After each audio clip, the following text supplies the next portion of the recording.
Mr. O'Donnell, you have come to South Carolina to support the Ed in '08 campaign. Why did you do that? What made you come to South Carolina to do this?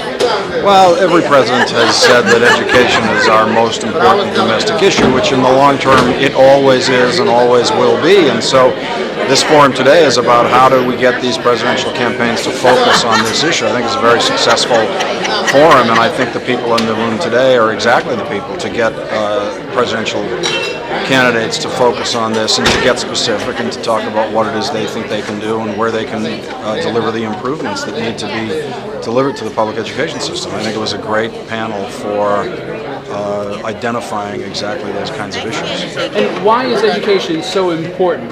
I mean, is it important to you, or is it important to the American public in general? Well, we all know that every individual's future depends on how they handle their education. We all know that.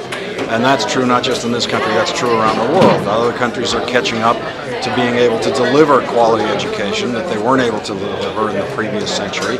And now we're in a much more competitive world environment, both educationally and on everything else. And so this has become a new urgency. It used to be a much more American self-referential issue, meaning how good can we be?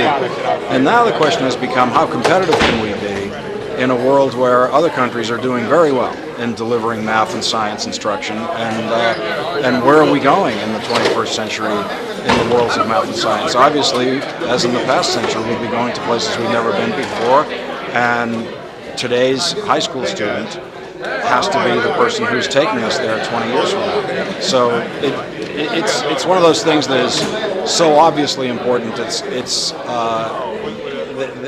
That it gets kind of taken for granted in a certain kind of way in these debates. And what this group is about is trying to get people to focus specifically in the debates about this issue. And what would you say to the presidential campaigns that are out there? What would you say if you had minutes to speak with them and to tell them about something?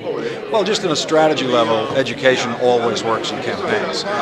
It's something that every campaign needs to emphasize, and along with other issues, obviously, it's almost never the single issue that can get anybody elected. But in a climate now in this presidential campaign where the most important issue obviously is going to be Iraq, and that's going to be the case right up till Election Day, every one of the candidates has to look at what's my second issue, and it'll probably serve them very well to go for education as their second issue. So strategically in campaign terms, education is probably both the safest and the wisest thing for campaigns to emphasize. Thank you.